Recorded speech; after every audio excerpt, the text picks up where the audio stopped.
రక్షకుడు మా ప్రభువైన యేసు క్రీస్తు అను ఘనమైన శ్రేష్టమైన నామమున అడిగి వేడుకొని ప్రార్థిస్తున్నాను మా పరమ తండ్రి.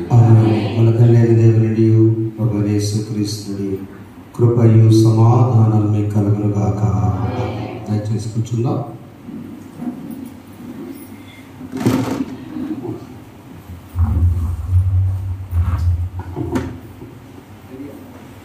ప్రైజ్లో దేవుని స్తోత్రం. చేరి మీ అందరికీ వందనాలు తెలియజేస్తున్నాను.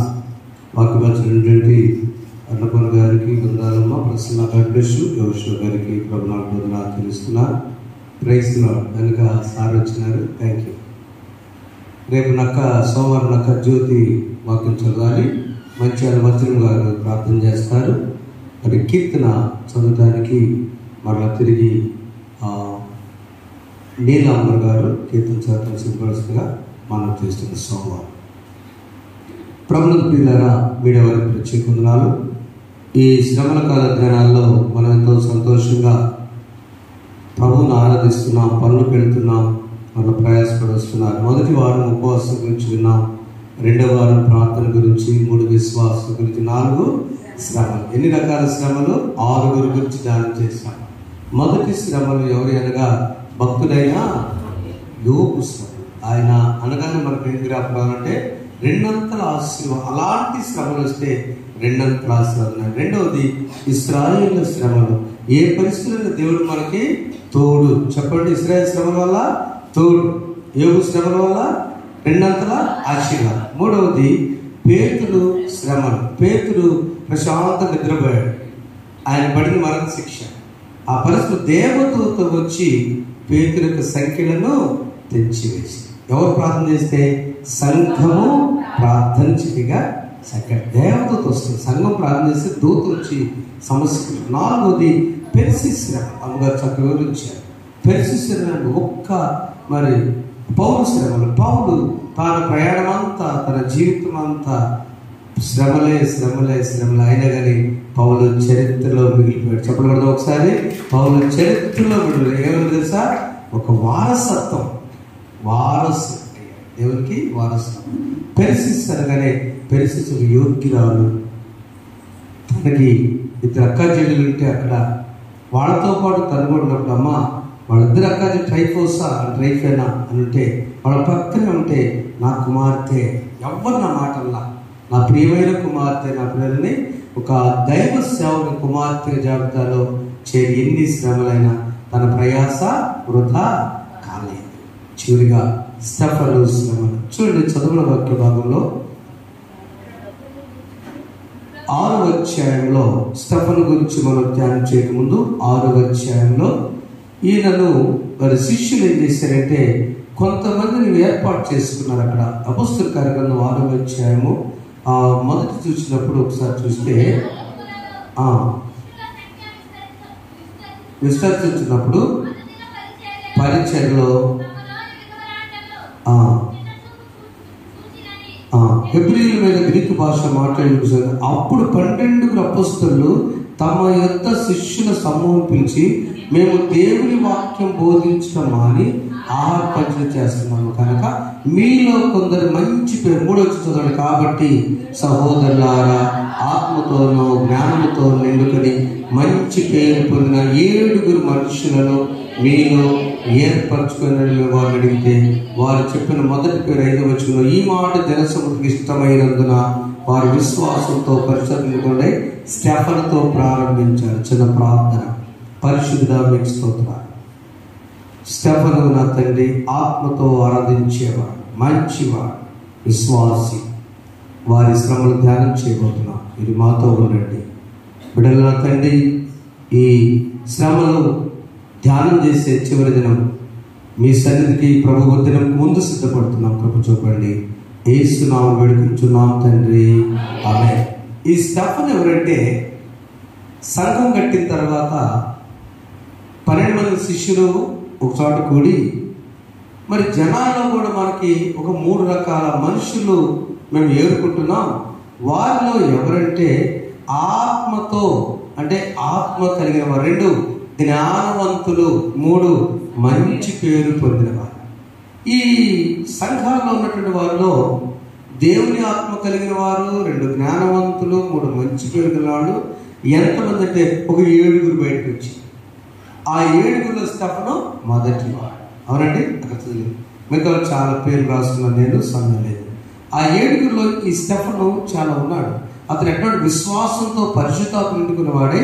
స్టెఫను, ఫిలిప్పు, ప్రాకోరు, నికానోరు, తీమోను, పరమినాసు, యూదుల మత ప్రతిష్ఠుడైన అంత్యగుణము, నికోలాగు అను వారిని ఏర్పాటు. ఎంతమంది? మొత్తం 7 ఏర్పాటు చేశారు. అప్పుడు వారిని అపొస్తలులకు నిలబెట్టి అభిషేకం ఇచ్చి వీరు ప్రార్థన చేసి వారి మీద చేతులు ఇచ్చారు. ఇప్పుడు ఏదో చదవండి.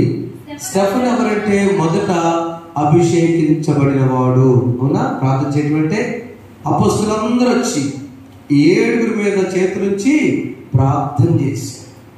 7 మీద ప్రార్థన చేయక వారు ఆత్మతో నిండిన వారు, జ్ఞానవంతులు మరియు మంచి పేరున్నటువంటి వారి సమాజంలో they are very good people.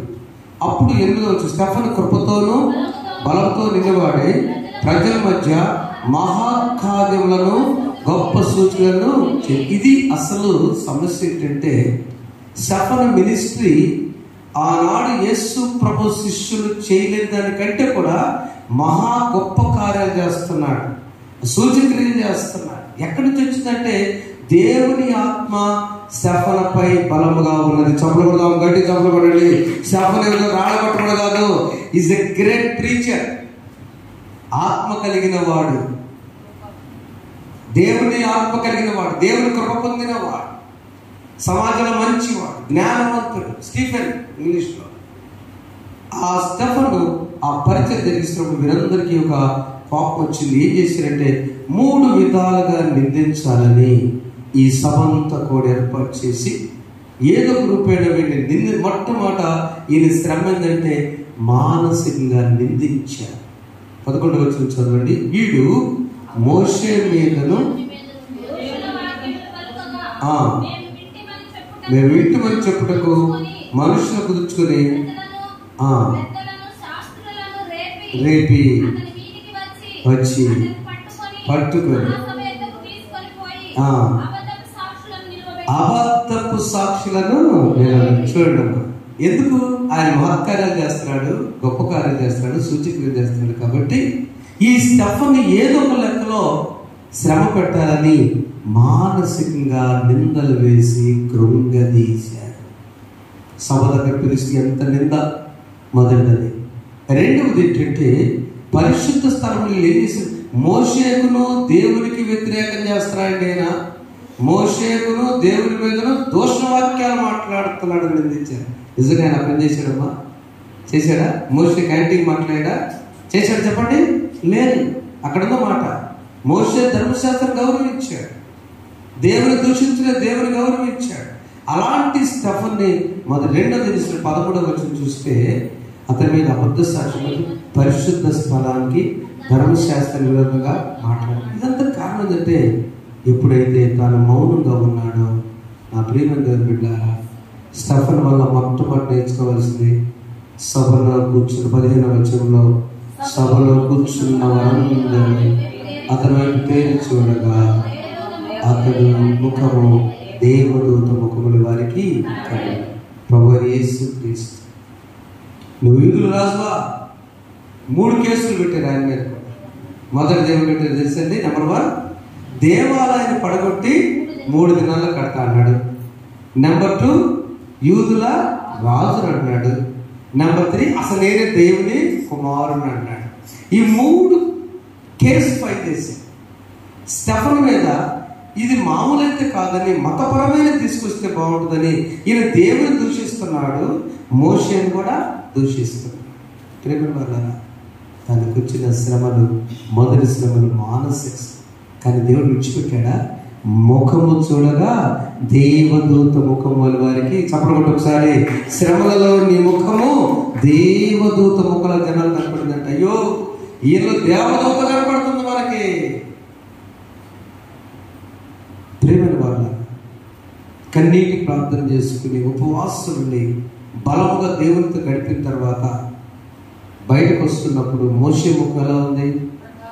ప్రకాశం. సినాయి ఈ 40 దినముల తర్వాత స్టెఫన్ వాళ్ళ ఏం నేర్చుకోవాలంటే మనం మౌనంగా ఉండాలి. కానీ స్టెఫన్ కూడా కుర్రవాడు ఎదురు తిరిగాడా? స్టెఫన్ శ్రమలు మనకు నేర్పే పాఠము, ఆధ్యాత్మిక నా ముఖము దేవుడి దూతలా ఉంది కాబట్టి నేను ఎదురు మాట్లాడను, మౌనంగా ఉన్నాను. రెండవ భాగం చూసినప్పుడు అలాగే స్టెఫన్ చూస్తే ఒకసారి 9-7 చదివితే, ఆ గోత్రకర్తలు మత్సరపడి యోసేపును ఐగుప్తులోనికి పోవుటకు అమ్మివేసింది, కానీ దేవుడు అతని తోడేండి అతని శ్రమల నుండి వారిని తప్పించాను. చాలు. తర్వాత పోతీఫర్ దగ్గర ఇది ఒకసారి జ్ఞాపకం చేసుకున్నాడు. ఆయన తను బోధిస్తూ ఉన్నాడు. యోసేపుకు ఆ రోజున అన్నదమ్ములు కొట్టి అమ్మివేసిన తర్వాత దేవుడు అతను తోడున్నాడా లేదా? 37 తెలుసుకోండి. మనకి దేవుడు అతనికి తోడు ఏం చేసింది తెలుసా? ఆయన ఏ ఇల్లు అడుగు పెడితే ఆ ఇల్లు దీవించబడింది. పోతీఫర్ దేవుడు దీవించడానికి గల కారణం యోసేపుకి దేవుడు తోడైనాడు. నా ప్రియమైన వాళ్ళారా, మొదటిగా మనం మౌనంగా ఉన్నప్పుడు మన ముఖము దేవదూత ముఖం వస్తుంది, మానసిక శ్రమలు పడినా కూడా. రెండవది, నీ జీవిత యాత్ర కొనసాగుతున్నప్పుడు యోసేపు లాగా నీవేం చేయాలంటే అన్నదమ్ములను క్షమించి, అన్నదమ్ములను ప్రేమించి, కొట్టించుకున్నా కూడా ఐగుప్తులో దేవుడు తోడైనాడు తప్ప దేవుడు విడిచిపెట్టలేదు. నీవు తోడై ఉన్న చాలు యేసు నిత్యము నాకై మేలు, యేసు నిత్యము నాకై మేలు. ఇలాంటి పరిస్థితిలో స్టెఫన్ కోపం వచ్చి ప్రసంగం చేస్తున్నాడు. 7:51 చదవండి. ముష్కరులారా, హృదయములను చెవులను దేవుని వాక్యములకు లోపరచని వారారా, మీ పితరుల మీరు ఎల్లప్పుడూ పరిశుద్ధాత్మను ఎదిరించుచున్నారు. ఆ మాటకి వీళ్ళకి ఆ 54 వారి మాటలు విని కోపంతో మండిపడి అతను చూచి పండుగ ఇక శారీరక శ్రమకు వస్తున్నారు. శారీరక శ్రమ స్టార్ట్ అయింది. మానసికంగా నెట్టివేసి కేసు పెట్టాడుగా, అన్యాయం సాక్ష్యం పెట్టాడు, దేవదోషం చేస్తున్నాడు, మోష ధర్మశాస్త్రం ఎట్టేస్తాడు. రెండవదిగా ఆయన ప్రసంగాలు చేస్తూ ఉంటే ఎదిరించి వేశాడు. మూడవదిగా వచ్చినప్పుడు ఆయనక శారీరక శ్రమలోకి వచ్చాడు. ఆ వచ్చినప్పుడు అంటున్నాడు, వారు కోపం పడి, అయ్యో ఇక ఆయన చూస్తున్నాడు, నా తండ్రి నేను చనిపోబోతున్నాను, నాకు తెలిసిపోతుంది. 56 రోజులు ఆకాశము తెరవబడ్డాయు, మనిషి కూడా దేవుడి కృపాసము నిలిపేటయు చూచున్నానని చెప్పాను. అప్పుడు పెద్దవారు కేకలు వేసి చెవులు మూసి ఏకంగా ఎంత బాగా ఒక్క అతని మీద అందరు పడ్డారు. చూడండి ఎంత బాగా, ఒక్క వ్యక్తి మీద వారందరూ పడితే ఇక ఎలా ఉంటుందంటే, ఒక చిన్న గిన్నె మీద గాజు మీద ఒక ప్రతి బోరం పడితే, మిరపస్తా పడితే పగిలిపోయి పిప్పైపోయినట్లుగా వారందరి మీద పడినప్పుడు అక్కడ సౌలు అప్పుడు పౌలుగా మారలా. వస్త్రాలు తెచ్చుకొచ్చారు ఆ యూత్ వాళ్ళు. వస్త్రాలు తీసుకొచ్చి, ఇగో సౌలన్నా ఇగో ఈ పట్ల చెప్పి 58వ వచనంలో పట్టణ వెలుపలి కథను వెళ్ళగొట్టి రాళ్ళని చంపిరి. సాక్షులు సౌలను ఒక యవనుని పాదం మీద సమస్యలు. ఒక యూత్ లీడర్ సౌలుకు మారలా. సౌలు మారడానికి బేస్ కారణం స్టెఫనే. ఇదే లాస్ట్ సౌలుకి చంపడం. ఏం తర్వాత ఎవరికి చెప్పినట్టు బైబిల్ లేదు. ఈ మరణం భయంకరమైన మరణమే కాదు. అన్నా బట్టలు తెచ్చాము ఆ క్యాండిడేట్ ముష్కర్లాగా మనం దూషిస్తున్నాడే, ఇగో చంపేసి తీసుకొచ్చి. కానీ ప్రియమైన వాళ్ళ నాటి స్టెఫన్ యొక్క ప్రార్థన మనం నేర్చుకున్నాం. 59 చదువుకుందామంతా చిన్నగా. ప్రభువును గూర్చి మరణ పెట్టచ్చు. 3 రకాల ప్రార్థన చేశాడు. అయ్యో ప్రభువుని గురించి మొరపెట్టు. ఏం మొరపెడుతుంది తెలుసా? ఒకప్పుడు బాప్తిస్మం ఇచ్చి యోహాను కూడా మీరే చెప్పారు అయ్యా. 52 ఒకసారి చూసుకున్నట్లు ఏం మొరపెడుతున్నాడు ఆయన ప్రార్థనలో? అయ్యా ఈ యూదులపై ఎంత కక్ష వచ్చిందో, నీ కోపం వచ్చిందేమో, 7:52 చదివితే, మీ పితరులు ఎవరు హింసింపబడింది? ఆ నీతిమంతుని యేసుకు రాకను గూర్చి ముందు తెలిపిన వారిని చెప్పి ఆయనను మీరు ఇప్పుడు అప్పగించి హత్య చేసిన వారైతే. బాప్తిస్మం ఎవరు చంపలేదా? చేస్తారు. ఈ స్టెఫను ప్రార్థనలో మొదటి మొర క్షమాపణ మొర. చంపలేకపోయాడు ఒకసారి. మన నిజంగా స్టెఫను ధ్యానం చేసే వ్యక్తి సోదరుడా, మొదట మౌనంగా ఉండు. 2, నేను దేవుడికి తోడైనని నమ్ము. ఎందుకు? దేవదూతల్ని తోడుగా వచ్చాడు కదా. మొదటి నీ ముఖము ప్రకాశమానంగా ఉంది. 2, దేవదూతే తోడుగా వచ్చింది.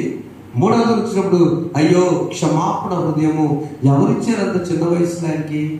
దేవుని ఆత్మ కలిగిన వాడు, జ్ఞానము కలిగిన వాడు, మంచి పేరు గలవాడు. అవునా? దేవుడు చెప్పండి ఏమున్నాయో?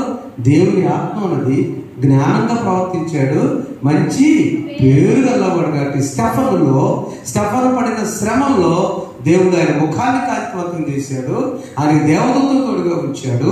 3 చూస్తే ఇక చివరిగా ప్రార్థన చేస్తుంది. అయ్యో ఆ స్టెఫను ప్రార్థన మోకరించి మోకాళ్ళుని ప్రభువా వారి మీద పాపం మోకని గొప్ప శబ్దం పలికిన ఈ మాట పలికి నిద్రించిన సౌలు అతను చావు అప్పుడు చేశాడు. ప్రతిపైన తీశాడు. ఈ రాత్రి కాల సమయం మన జీవితంలో దేన్ని మనం ప్రార్థన చేసేటువంటి ప్రార్థనలో ఏ మొర మనం పెడుతున్నాం? ఏం మొర పెట్టేది సైనా? నా ఆత్మను నీ సన్నిధికి చేర్చుకో. మొదటి మొర. 2వ మొర వీరి పాపాన్ని క్షమించు. ఎక్కడ నేర్చుకున్నాడు ఆయన?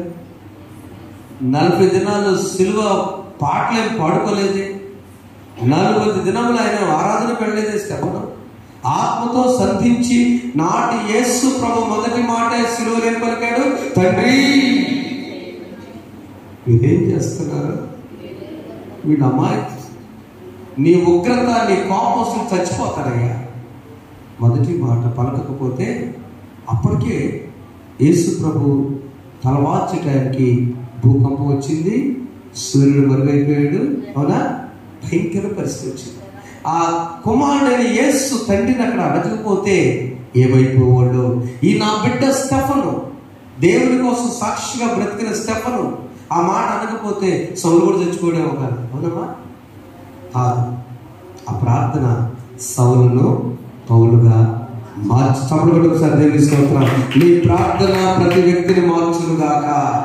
ఆమేన్. నీ ప్రార్థన 40 దినముల ప్రార్థనలో నీ కుటుంబంలో ఒక్క వ్యక్తి అయినా ప్రభు వైపు మళ్ళితే అదే స్టెఫను సెల్యూషన్, అదే స్టెఫను ప్రార్థన, అదే స్టెఫను చనిపోయేటప్పుడు మోకరించి నేనేం చేసినని నేను చచ్చిపోతానని అనకుండా రాళ్ళు కొట్టారు, రాళ్ళు తొలిగారు, మీద పడ్డారు, చంపి వేశారు.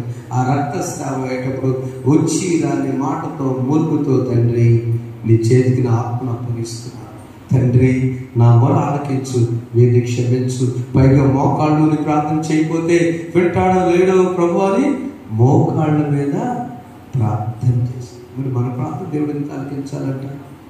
మన ప్రశాంతంగా అవకాశం ఉన్నప్పుడు కడుపు నుండి ప్రార్థన చేస్తే ఆలకిస్తాడు ప్రభు. శ్రమను ప్రార్థన నేర్చుకున్నాము. శ్రమలలో కూడా ఈ రోజులకు ఇంటికి వెళ్తే ఒక సహోదరి ఎవరు తెలుసా? మేమేదో మాటలు చెప్తూ ఉంటాము, మీరు అట్లా వైద్యపరంగా అది ఇది ఉంటుందని మేము చక్కగా చెప్తుంటే ఆ సహోదరి ఎవరు తెలుసా? నాకు మోకాళ్ళు చుట్టూ జబ్బు రాదండి, నేను ఎప్పుడు ప్రార్థన చేసినా మోకరించే ప్రార్థన చేసుకుంటా. చెప్పడం ఒకసారి ప్రైజ్లో ధైర్యం చెప్పి మీ సిస్టర్ మోకాళ్ళని నేను ప్రార్థన చేస్తున్నాను, నాకు కాదు ఎంత విశ్వాసం, ఐఎమ్ వెరీ హ్యాపీ. మీ గతంలో సాక్ష్యం చెప్పారు, నా 2 మోకాళ్ళు యాక్సిడెంట్ ద్వారా ఇలా అయిపోయింది, అమ్మగోళ్ళకు తెలియదు. అలా అయిపోయింది. 2012లో మోకరించి ప్రార్థన చేసుకుని మొదలు పెట్టా. ఈరోజు మీరు కూర్చున్నా, మీరు నిలబడ్డా, నేను ప్రార్థన అంటే మొన్న ఎప్పుడో స్పాంజ్ ఇబ్బంది చేసేది, అది కూడా నాకు ఇబ్బంది కాదు, లేకపోతే నాకు అయిపోయింది. బ్రదర్ భక్సింగ్ చనిపోయేవారు చివరిలో తప్ప మోకాళ్ళ ప్రార్థనే చేసేవాడు. అక్కడ పొంట్లో కూడా చూపించారు. బ్రదర్ దినకర్ గారు మోకాళ్ళ ప్రార్థన. బ్రదర్ యేసన్న గారు మోకాళ్ళ ప్రార్థన, మార్టిన్ లూథర్ గారు మోకాళ్ళ ప్రార్థన, ఫాదర్ హయ్యర్ గారు నన్ను తీసుకొచ్చేయ మోకాళ్ళ ప్రార్థన. స్టెఫను వలన నీ ముఖము దేవదూతల ముఖం, ప్రకాశమైన ముఖం ఉండాలంటే, నీకు దేవదూత తోడుగా ఉండాలంటే, ఆయన పడిన శ్రమను ఏమి నేర్చుకుందంటే మోకాళ్ళ ప్రార్థన మాకు నేర్పుమయ్యా, మా ఆత్మ నీ సన్నిధికి చేర్చుకో, వీరిని క్షమించు. ఎప్పుడైతే దేవుని కొరకు మనం చేస్తాం, అపొస్తలుల కార్యక్రమం 2వ అధ్యాయం 21వ వచనంలో ప్రార్థన చేయి వారందరూ రక్షణ పొందితిరి. రోమాపత్రిక 10వ అధ్యాయం 2వ వచనంలో చదువురా. రోమాపత్రిక 10వ అధ్యాయం అపొస్తలుల కార్యక్రమం ప్రార్థన చేయి వారందరూ రక్షణ పొందినది. ప్రార్థన చేయవారందరూ రక్షణ. ప్రార్థన, మోకాళ్ళ ప్రార్థన నీకు నీ కుటుంబానికి రక్షణ దయచేయను గాక. అలాగే రోమపత్రిక 10వ అధ్యాయం 2వ వచనంలో కృప చూపుటకు, అంతే. దయచేసి ఆ వాక్యం అందరూ నేర్చుకున్నాం. తనకు ప్రార్థన చేయవారందరూ కృప చూపుటకు మన దేవుడు ఐశ్వర్యం. ఏ ప్రార్థన మనం చేస్తున్నామో జ్ఞాపకం చేసుకున్నాం. ఆ ప్రార్థన మనల్ని ఐశ్వర్య దేవుడు మన ప్రార్థన జవాబు దయచేసి మనం బలపరచుగాక. ఆమె స్టెఫను లాంటి శ్రమలు సేవకులు పడుతున్నారు, రాళ్లతో పొడుచుకుంటున్నా, దేవుళ్ళ మన ప్రాంతం లేక సేవకు వెళ్ళాలంటే భయపడుతున్నా. ఆ దినాల్లో నాకు ఈ మధ్య ఎప్పుడు భయం లేదు, ఇప్పుడు మధ్య భయం వచ్చింది. అంగి వేసి కట్టుకున్నాను, ప్రభువా ఎక్కడైనా అల్లరి చెల్లెలు ఉంటే ఏదైనా చెల్లిదంటే అప్పుడు మనవాళ్ళు కూడా వస్తారు. అయ్యో అందరూ స్టార్ట్ అవుతుంది. ఈ అపవాదు ఎవరు మిరుగుదునా స్టెఫను రచ్చగొట్టారు, కానీ స్టెఫను మౌనముగా ఉన్నాడు. అవునా, మౌనం ఉన్నాడు. అందుకే ముఖ కాదు జీవితంలో మనం కూడా మౌనం ఉన్నాం, ప్రభు కొరకు సాక్షులుగా ఉన్నాం. అతి సాక్షి అయినటువంటి స్టెఫను మరణము సౌలును పౌలుగా మార్చినది నీ ప్రార్థన, నీ కుటుంబ సభ్యులు మార్చుటకు సహాయం చేయదుగాక. ఆమె ప్రార్థన చేసుకున్నాం. సౌలును పౌలుగా మార్చిన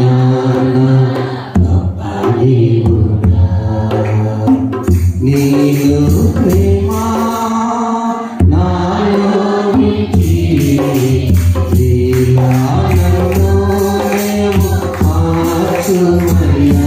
నీతో ఉండాలని, నీతో నడవాలని చిన్న ఆశ్రయ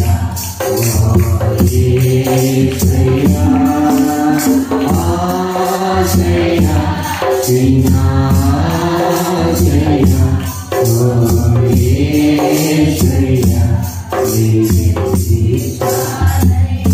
ప్రార్థన చేస్తున్నాం. ఆత్మతో ప్రార్థన చేసి ఆత్మను కలిగి ఉండండి, జ్ఞానవంతులుగా ప్రవర్తించండి, మంచి పేరుతో ఉన్న పరిశుద్ధుడా మీకు స్తోత్రం. స్టెఫనుకున్న లక్షణాలు అపోస్తులందరూ వచ్చి ఎవరున్నారో ఈ గ్రామంలో, ఈ పట్టణంలో 7 మనుషులు మాకు కావాలి, ఆత్మతో సంధింపబడిన వారు, జ్ఞానవంతులు, అయ్యో మంచి పేరు గల పెట్టాలి. ఏ మంచి పేరు? క్షమించే పేరు నాయన, ప్రేమించే మనస్సు, మోకరించి శత్రుల కోసం ప్రార్థన చేసేటువంటి స్టెఫన్ని తన శ్రమను జ్ఞాపకం చేసుకున్నాం. మా బిడ్డలు, వారి జీవితాలు, వారి కుటుంబాలను మీరు ఆశీర్వదించండి. ఎన్ని రకాల శ్రమలు వచ్చినా అది మమ్మల్ని ఏమి చేయవని ధైర్యంగా ముందుకెళ్ళుకున్నాయి. శ్రమ పడినప్పుడు, నిందించినప్పుడు మౌనంగా ఉంటే ముఖకాంతి ప్రకాశింపచేసిందేవా, మేము కూడా ఎన్ని నిందలు మాటలు వచ్చినా మౌనం ఉండే హృదయాన్ని మా బిడ్డకి నేర్పించండి. నేను నీకు తోడైన యోసేపు తోడైనట్లుగా స్టెఫను చెప్తున్నాడు, మనకు కూడా దేవుడు తోడైనట్టు చెప్పిన మాట మాకు తోడైనని ప్రార్థిస్తున్నాను. చివరికి నా తండ్రి పుష్కర్లారా, అయ్యో ఎందుకు ఇలా జీవిస్తారు కోపడి ప్రాణంతో కొట్టించుకున్నప్పుడు కూడా వారి కొరకు క్షమించమని మొదలుపెట్టి ఉన్నాడు. అలాంటి క్షమాపణ మాకు దయచేయండి. రేపు జరిగే ఆరాధన అందరూ పాల్గొని దయచేయండి. ఉపవాస దీక్ష ఫలం మా బిడ్డకు దయచేయండి. యేసు నామమున వేడుకొనుచున్నాము తండ్రి, ఆమేన్. పరలోకమందున్న మా తండ్రి, నామం పరిశుద్ధపరచబడుగాక, రాజ్యం వచ్చుగాక, నీ చిత్తము పరలోకమందు నెరవేర్చున్నట్లు భూమి యందు నెరవేరునుగాక. మాకు దయచేయండి. ఆడల అపరాధం చేసిన నేను క్షమించిన అపరాధములను క్షమించు, దుష్టులను తప్పించు. రాజ్యము శక్తియు మహిమలు నిరంతరము నీవే ఉన్నవి. ఆమేన్. మన తండ్రి అయిన దేవుని ప్రేమ, ప్రభువైన యేసుక్రీస్తు వారి కృప, పరిశుద్ధాత్మ కలిగిన సహవాసం ఇప్పుడు సదాకాలం మీకు మీ కుటుంబాలు మీ కలిగిన సమస్తమునకు తోడైండును గాక.